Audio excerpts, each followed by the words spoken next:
What's up? What's up? What's up? What's up? What's up? I come on to talk about it. Let's talk about it. What's up? What's up? Let's talk about it. Let's talk about it. Let me get somebody in here. If you in here, show me some love. This message might be for you. You're tuning in and you're locked in and you truly care what I got to say or think what I'm going to say may be a little interesting. Uh, Show yourself, man. And let me feel you. Message might be for you.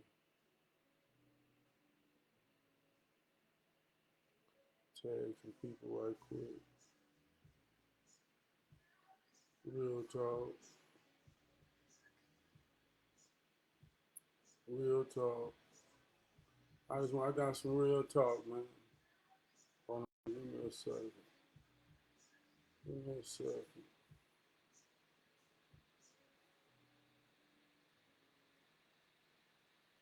Let's go.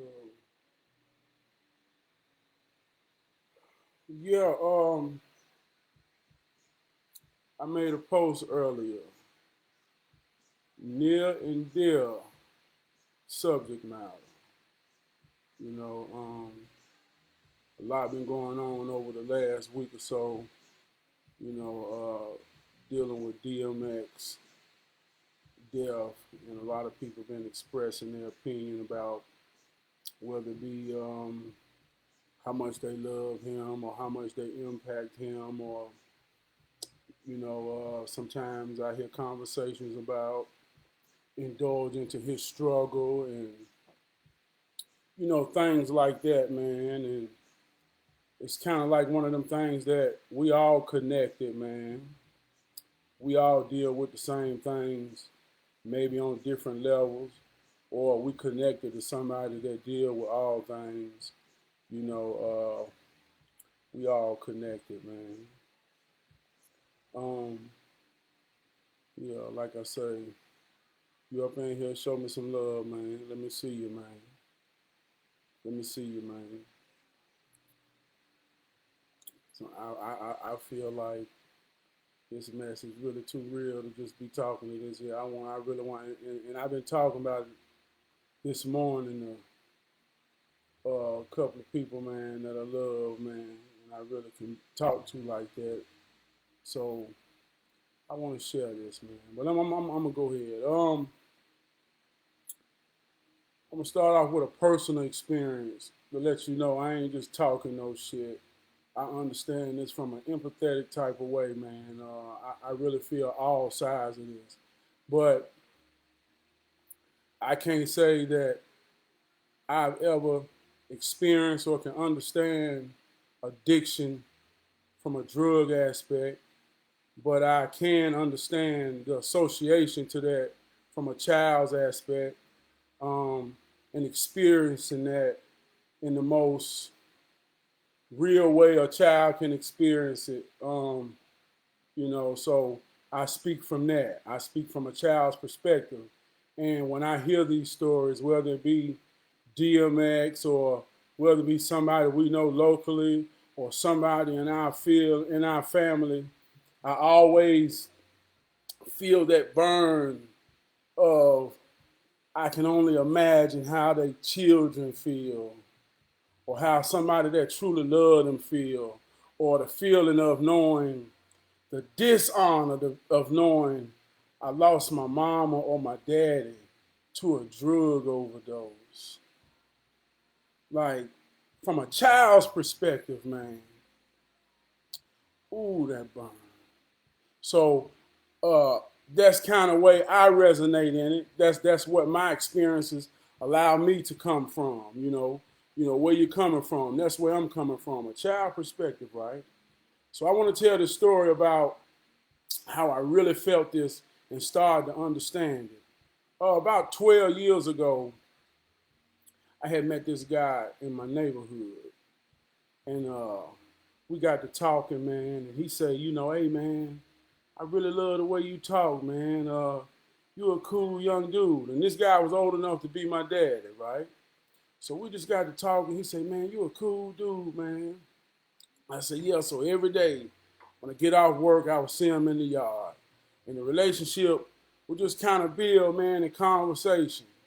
Again, it was like he started letting me know a lot of talents he had, a lot of skills he had. And this guy, he said, man, I'm one of the baddest painters you're gonna ever meet, man. Can't nobody paint a house like me. You know, we're just shooting the shit. So situation came, well, it was time to paint the inside of my house. So I said, hey man, you wanna help me paint?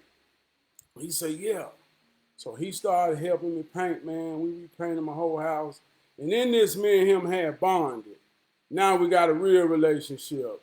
Like I said, he old enough to be my daddy, but at the same time, we got a true brotherhood relationship. And he had been dealing with addiction, with crack, and all of this and that. Now, like you say, I experienced my relation or experience with drugs was watching my parents battle certain things. So when watching my daddy battle this, but at the same time believing and knowing and seeing that my dad is a powerful, real man. But I understand this is something, this is his kryptonite. And that's that I'm gonna get into that later, but that's a whole deep relationship, right? So, but that relationship between me and my daddy taught me how to respect other men in that struggle enough to see the goodness behind their addiction. You know what I mean, man? Like they say, I can see the good in somebody through empathizing with them. So me and this man, we got the close, man. And he ended up going to rehab. And I know I represented a piece of strength to him. Every time we talked, I felt like I just put that peer pressure on him to want to do the right thing. Want to do the right thing, right? So he joined this program. And he came to me one day. He was like, yo, Trav. He said, hey, man, I got something to tell you. I said, what? He was like, they told me at the program we had to have sponsors and all this type of stuff like that. And he was like, man, I put your name on there, man, and told them you my sponsor. And I told him you my therapist, you my all that shit. And I'm like, go ahead on, man. What you mean? He was like, nah. He said, man, I just wanted to let you know, man.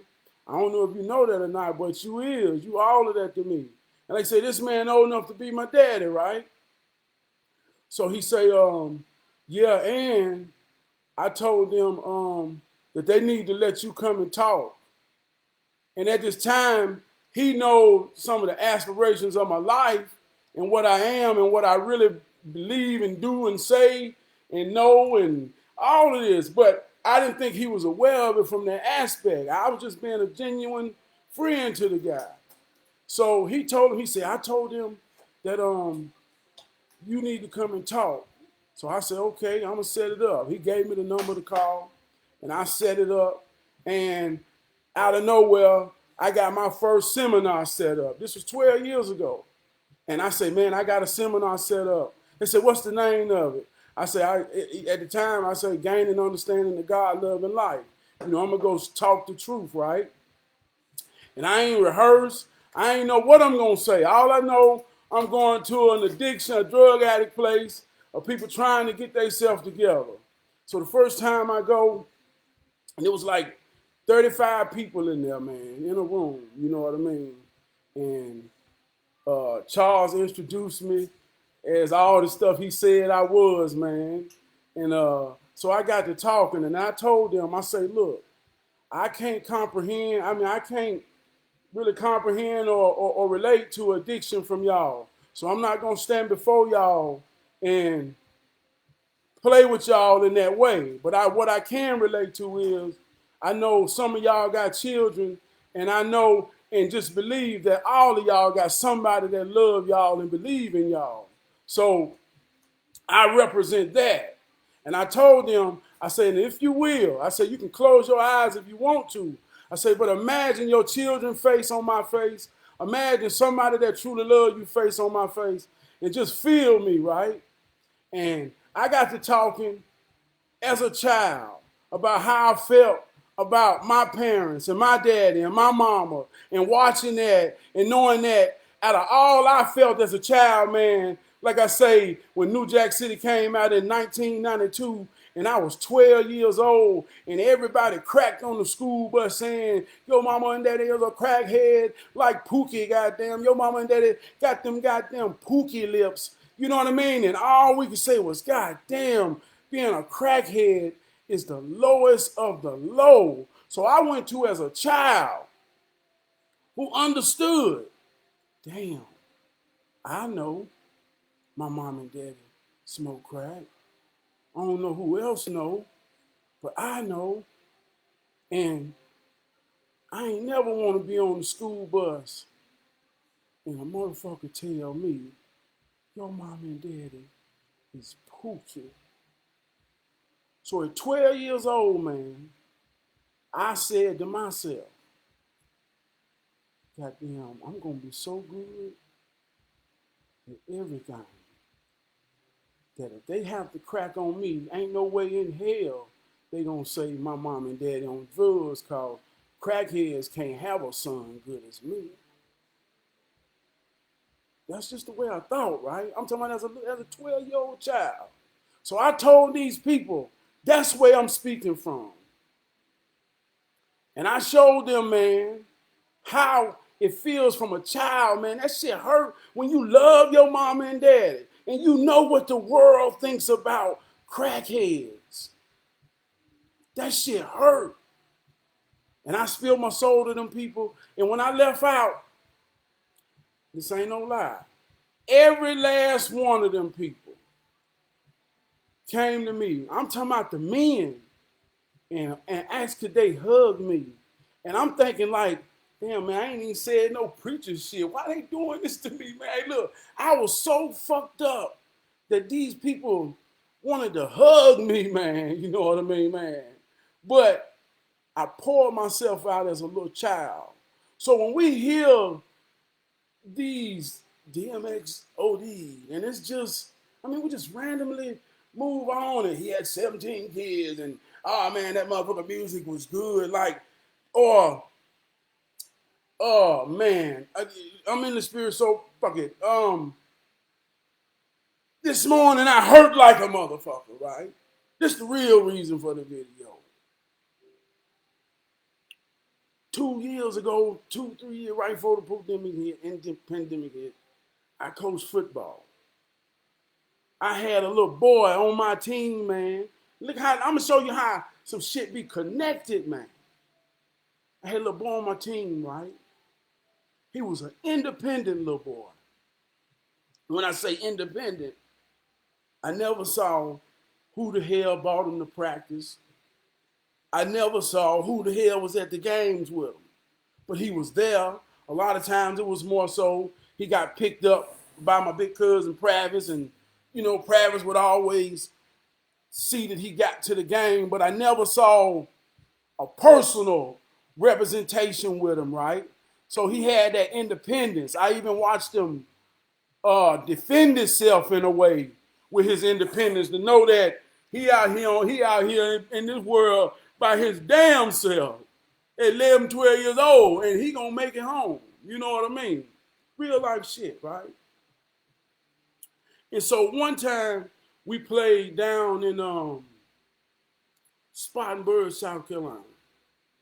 And he came to me, he said, hey, coach. Hey man, let me spend the night with you and King, man. Let me spend the night with you and King, man, cause man, I ain't gonna, man, my mom ain't gonna get up early enough to take me, man. I don't wanna miss the game, man. So on site, yeah, but at the same time, this is a child, you know what I mean? It ain't just simple as, yeah, come the hell on. So I say, well, so he said, give me your phone. And he spelled his mama name in my phone and put the number in there. But between there and to the car, my big cousin Pravis told me, Don't worry about him, man. I got him. I'm gonna get a room and we're gonna all spend a night and we're going, don't worry about it. I said, okay. So for a long time, I had his mama name in my phone. And it was like, what is now? Who is this? So I always saw that name. You know what I mean? I always saw that name in my phone. If my wife would have got my phone and been on some crazy shit, said, who the hell is this? And called it, and the mom would say, hello, you know what I mean? I'd have said, baby, goddamn, the little boy had to do it, you know what I mean? But I always saw it. So, a little while recently ago, I cleaned out my contacts and I got it out. But I always saw that name. So, this morning when I saw that name, R.I.P., oh, my heart went out to Lil Al. Oh, my heart went out. Oh, my heart went out. You understand, man? Damn, my heart went out hurting, man. Slim 12-year-old little boy that I know, man, that I watched already fighting an unfair fight. At this time, he was 10. Fighting an unfair fight at 10. A 10-year-old little boy, man, independent than a motherfucker. My son on the same team. I'm a coach on the same team. I see the independence in him. So to know, man, he felt that pain, man, and feeling that pain right now, man, that shit hurt, man. And it hurt because the generation now, man, my generation, I'm finna be 42, I'm 41, I'll be 42 in July. My generation, man, how we done got to thinking, snorting, powdering, heroin, and all this shit is cool, man. How, man? You know why we fucked up. You know why we fucked up.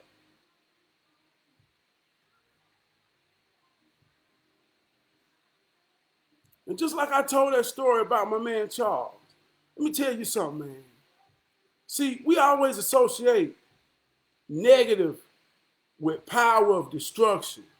Like you hear words like peer pressure. And the first thing you associate that with is something negative to mean somebody gonna pressure you to be fucked up or pressure your child to do something wrong or peer pressure. Man, it ain't a good thing. But it's two sides to that. You can pressure each other and put pressure on each other to do right, man. To be real. To stand for something. I put pressure on everybody that deal with me, man.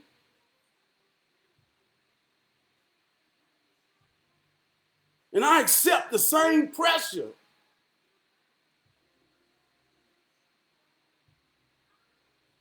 I'm overweight.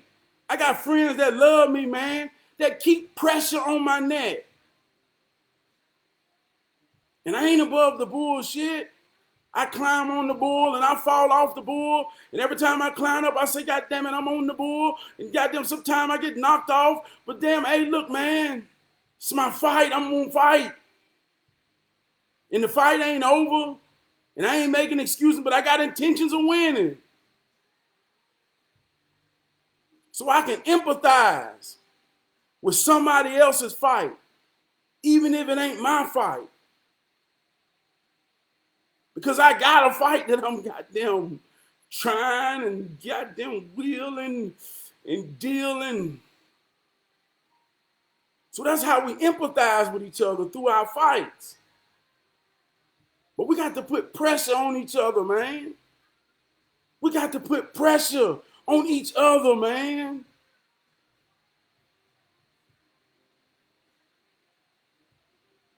We can't watch each other, especially our generation. We can't watch and know our sisters and brothers and friends is snorting dope, smoking dope, and goddamn got their children fucked up. But yet we can go party with them and get on video with them and act like everything all motherfucking right. Who gonna be real enough to be real, man? I hope a motherfucker would beat my ass to show me they love me before they let me goddamn destroy me, man.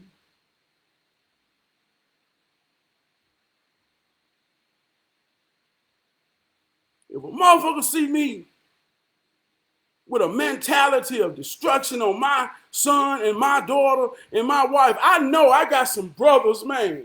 Let me tell you something, man. We can take it there, man. In the very same way, we're gonna take it there. Fuck wrong with you, Nick?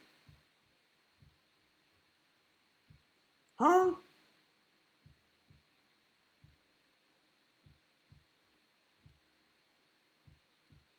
Like I say, man, this thing real, man. This thing real, man. This thing so real. And we act like it ain't. We act like it ain't, man. We got low down, dirty motherfuckers. Get more respect.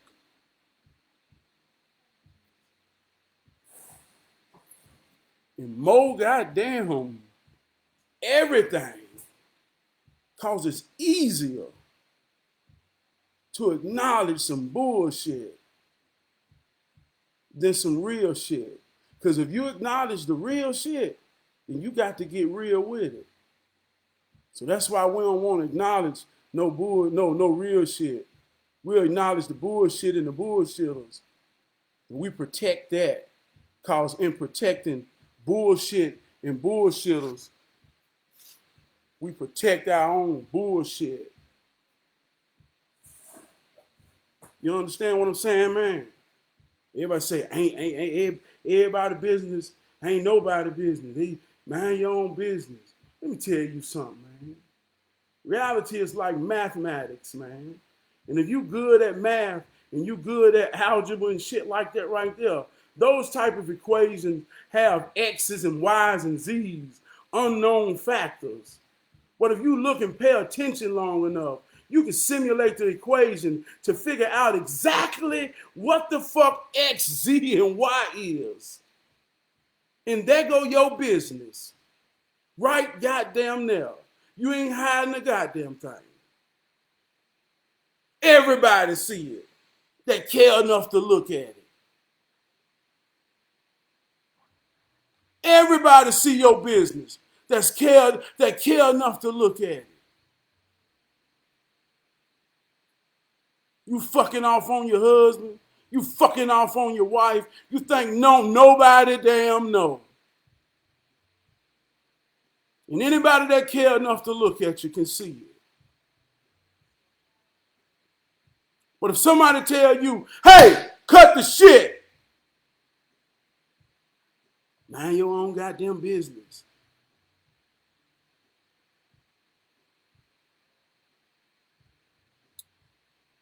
Shit real, man.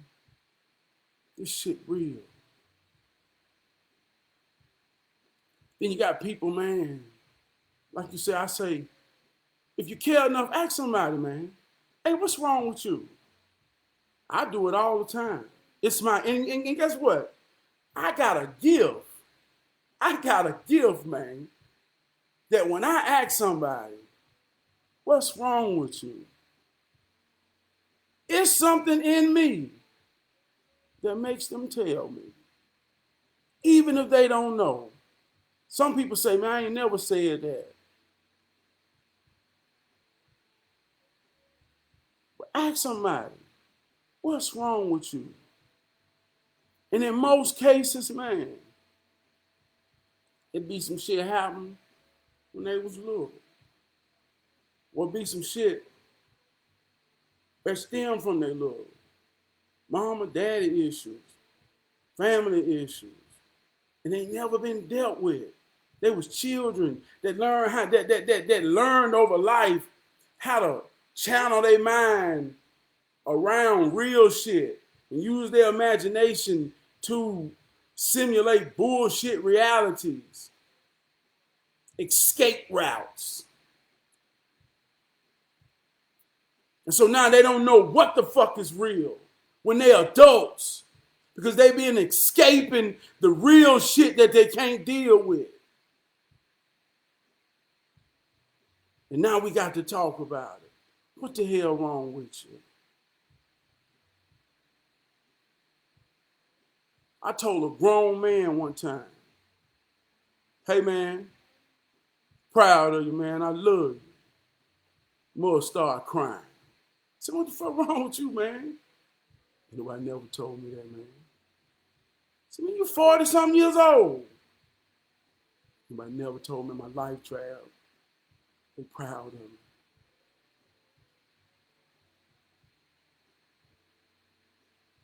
You know what a mind is that ain't never had light deposited into it, man? That's some dark ass shit right there, man. Do you know what a 40-year-old mind is that ain't never had light put inside of it? That's what's wrong with a motherfucker. That's why a motherfucker smoke dope.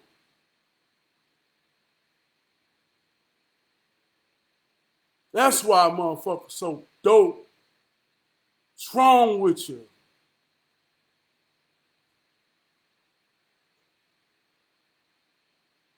I ain't never told nobody, man. I don't know, I got put in a situation, man. Fuck me up. What's the situation? You know what I'm saying? God damn.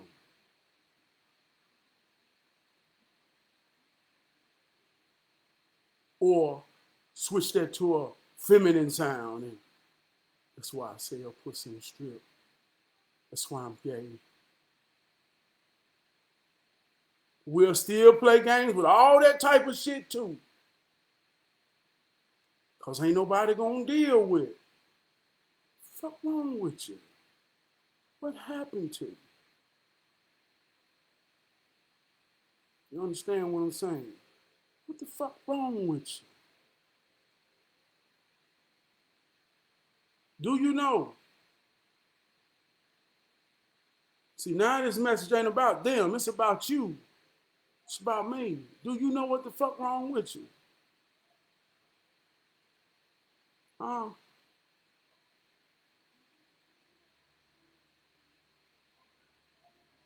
Huh? Tell you what the fuck wrong with me.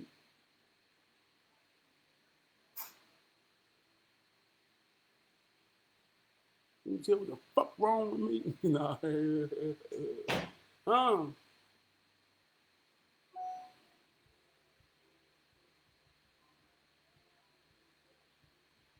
Dedicate your life to honor and realness, man.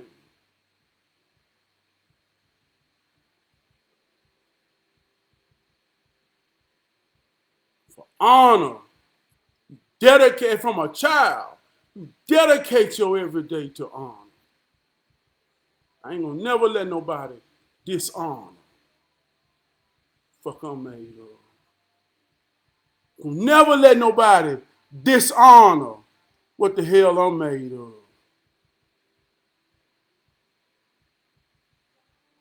And the only way I can do that is to lead with honor. The most honorable. Honor. You know what honor it is to be me and made by what made me? You understand that honor? See what the fuck wrong with me? Give it your whole life.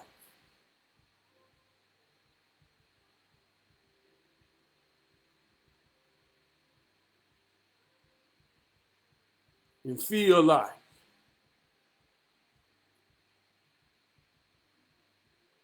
motherfuckers what's made of it and made from it is the last people to understand what the hell it is. What the fuck wrong with me? And I done use my mind and my imagination my whole life to empower me through that shit. So much that I wear my honor on my chest for 16 years, 365 days, times 16. I wear this honor on my chest every day to show shit made me a motherfucking monster of honor. And I can put my whole life on the table with nothing to hide and stand on everything I ever always been. That's what honor means to me.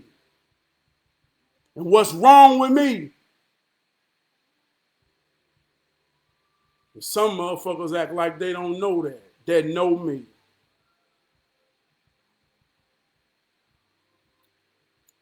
You feel me? God damn it, do you feel me?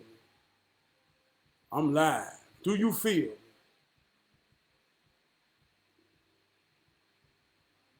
So what the fuck wrong with you, man?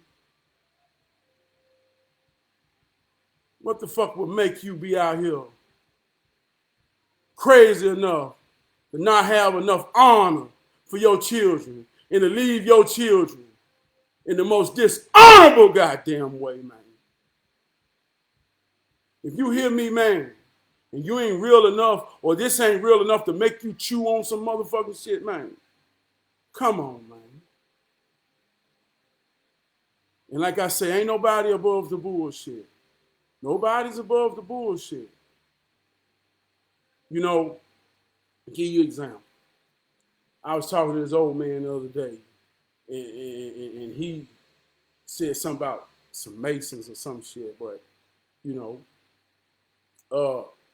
I said, okay, well, I'm going to give you like this. He was wanting to talk that type of talk. So I just talk that type of talk with him. So I say, okay, a lot of Mason talk, you hear them say, I'm on my square. I'm on my square. Right? And that's Mason talk. You sit there, old Mason, old proud, and say, boy, what you know about the square? That is 4 90-degree angles. And 9 times 4 is 36. And 90 times 4 is 360.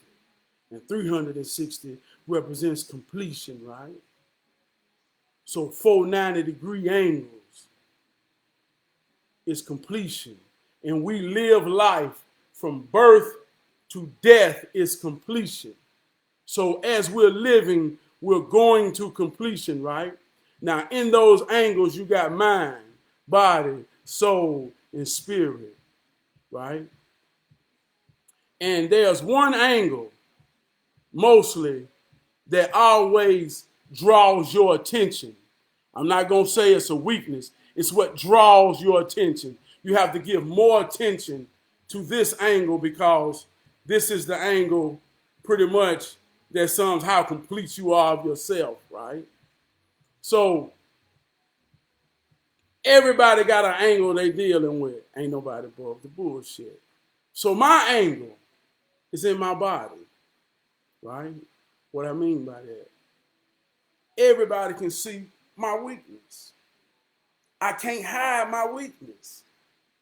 I can't hide what I must give the most attention to sustain my existence and survival in this here world. It's my body.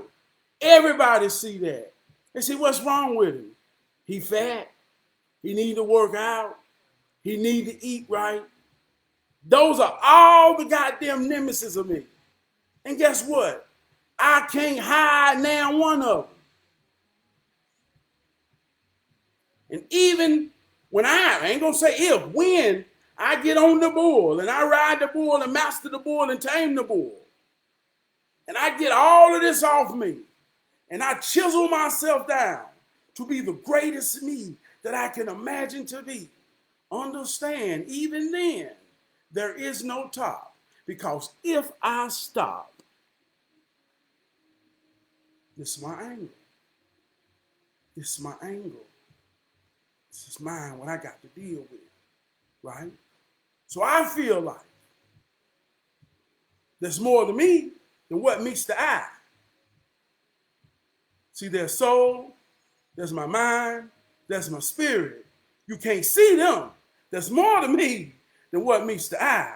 But what you're looking at is what makes me fair, right? So the next man may be in shape, may not have no physical aspects. I got a friend like that. He eat reckless as hell, man, but he's in shape. And if I ate like he ate, I couldn't. Hey man, you Trav, you know goddamn better. You know what I mean? But the issues might be in the mind, spirit, soul. And in those areas, sometimes I feel like, goddamn, man, I'm a goddamn muscle bound, man. You see what I'm saying, man? So, in all the ways of me saying, this physical, this is mine, right? And I know all the ways to conquer this. I'm an athlete. There's more to me than what meets the eye. I've been big my whole life, but I played running back when I was the size of a lineman. I raced people for money who was 100 pounds lighter than me with more muscles, and I could beat their ass, and I could walk anybody down, whoever I put my mind to on that football field. Come here, you ain't going nowhere. That's what I used to tell them. I did a lot of shit, man. That's a whole other video, but I can show you better than I can tell you. It's more to me than what meets the eye. You understand? But what I deal with, every time I hit a drive-through or do something that I know is conclusive to my physical condition, I can empathize that weakness, man, to a crack addict, to somebody else who's losing, to somebody else who's struggling. And see, the world or society will look at certain different weaknesses and put different labels to be better or worse. But emotionally, they can be the same grip, man. The same grip. So when I ask somebody, what's wrong with you? I ask with empathy to understand and feel what's wrong with them. Because however and what they feel, man, I just may be able to put some light in that. You just may be able to put some light in that, man. But a mind with no light, God damn, man. I love you, man. Hold me down.